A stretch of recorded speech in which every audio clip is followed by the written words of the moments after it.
when we're right at the beginning, whether that's a new career, a hobby, an activity, or something we're trying to learn, inevitably we look at the people at the top of their game and wonder how it's possible that they achieved such greatness.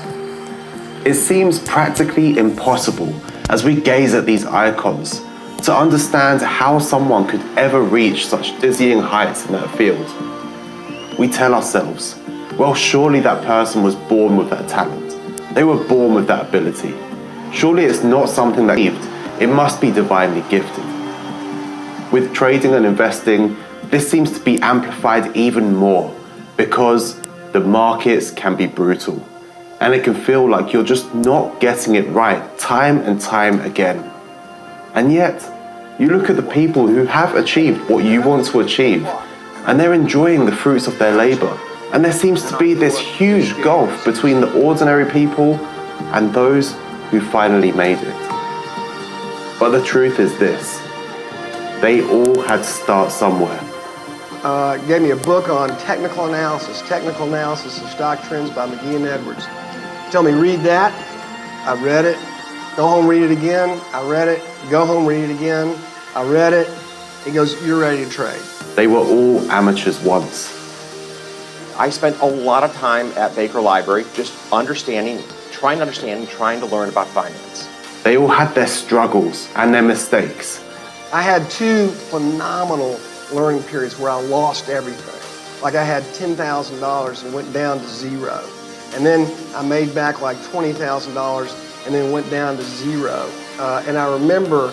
Are you just using these low numbers so we can understand? No. This is when you're 22 years of age and it's 1978 or 9. That's just, a gargantuan amount of money. I've made lots of mistakes, Dick. That's part of the game. I mean, there is no way in the investment business, somebody says to you they never made a mistake, check them out. They all had their moments where they felt overwhelmed. I had to let go people who I love. This is 8 years after I started Bridgewater. Wow. I was so broke that I had to borrow $4,000 from my dad in order to pay for my family bills. They had the same doubters and critics that you're going to see on your way as well. And I remember my father coming to me on the 3rd time and said, you've got to get in something safe like real estate. Exactly. Lending. I said, no, I'm going to stick with this. When I got out of the University of Nebraska, I applied to Harvard Business School. They told me I was to get interviewed in a place near Chicago. I got there, and he interviewed me for about 10 minutes. And he said, forget it, you're not going to Harvard. They had the times when everything felt like it was going wrong, and they just couldn't get anything right, and they thought to themselves, maybe enough is enough.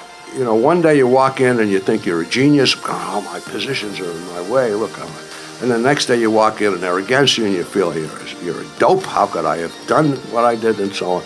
But the difference, the thing that really separated the greats from the goods, the greats from the not so greats, and the people that gave up at the first obstacle, the difference is that they were able to embrace the failures and learn.